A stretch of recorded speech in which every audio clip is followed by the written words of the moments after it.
ಸಿದ್ದರಾಮಯ್ಯ ರಾಜೀನಾಮೆ ನೀಡಿ ತನಿಖೆಗೆ ಸಹಕರಿಸಲಿ. ಸಿದ್ದರಾಮಯ್ಯ ನೇತೃತ್ವದ ಕಾಂಗ್ರೆಸ್ ಸರ್ಕಾರವು ಭ್ರಷ್ಟಾಚಾರ ಮತ್ತು ಸ್ವಜನ ಪಕ್ಷಪಾತದಲ್ಲಿ ಸಿಲುಕಿ ಒದ್ದಾಡುತ್ತಿದೆ ಎಂದು ಚಿತ್ರದುರ್ಗ ಸಂಸದ ಗೋವಿಂದ ಎಂ ಕಾರಜೋಳ ಹೇಳಿದ್ದಾರೆ. ಚಿತ್ರದುರ್ಗದಲ್ಲಿ ಪತ್ರಿಕಾಗೋಷ್ಠಿಯಲ್ಲಿ ಮಾತನಾಡಿದರು. ಸಿದ್ದರಾಮಯ್ಯನವರು ನಾನು ಭ್ರಷ್ಟಾಚಾರ ಮಾಡಲು ಬಿಡಲ್ಲ ಎಂದು ಪದೇ ಪದೇ ಹೇಳುತ್ತಿರುತ್ತಾರೆ. ದೇಶ ರಾಜ್ಯಗಳಲ್ಲಿ ಆಪಾದನೆಗಳು ಬಂದಾಗ ಹಿಂದೆ ಅಧಿಕಾರದಲ್ಲಿದ್ದವರು ರಾಜೀನಾಮೆ ನೀಡಿದಂತೆ ಸಿಎಂ ಸಿದ್ದರಾಮಯ್ಯ ರಾಜೀನಾಮೆ ನೀಡಿ ತನಿಖೆಗೆ ಸಹಕರಿಸಲಿ ಎಂದರು. ಅಧಿಕಾರಕ್ಕೆ ಬಂದಂತ ಕಾಂಗ್ರೆಸ್ ಸಿದ್ದರಾಮಯ್ಯನವರ ನೇತೃತ್ವದ ಸರ್ಕಾರ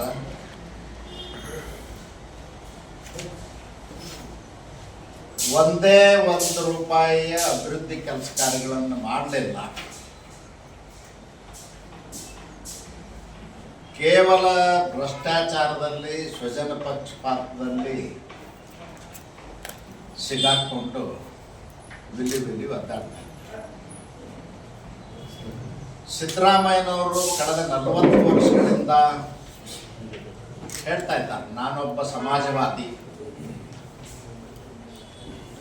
ಮತ್ತು ನಾನು ಆಚಾರ ಸಹಿಸೋದಿಲ್ಲ ಅಂತಕ್ಕಂಥ ಮಾತುಗಳನ್ನ ಪದೇ ಪದೇ ಹೇಳ್ತಾರೆ.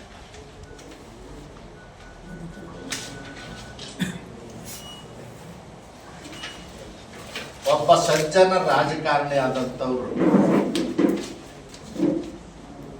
ಸಮಾಜದಲ್ಲಿ ರೋಲ್ ಮಾಡೆಲ್ ಆಗಬೇಕು.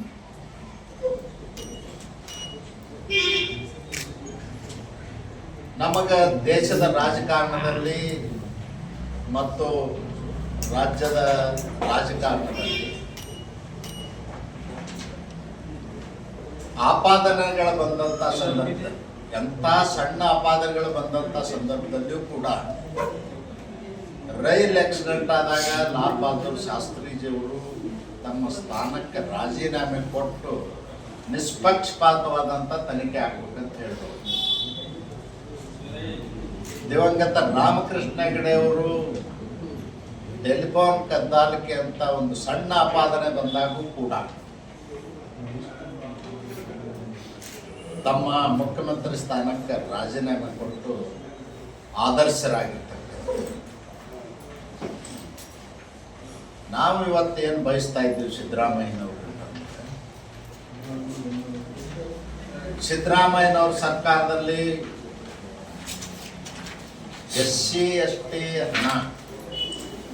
ಅನುದಾನವನ್ನ ದುರುಪಯೋಗ ಅಷ್ಟೇ ಅಲ್ಲ,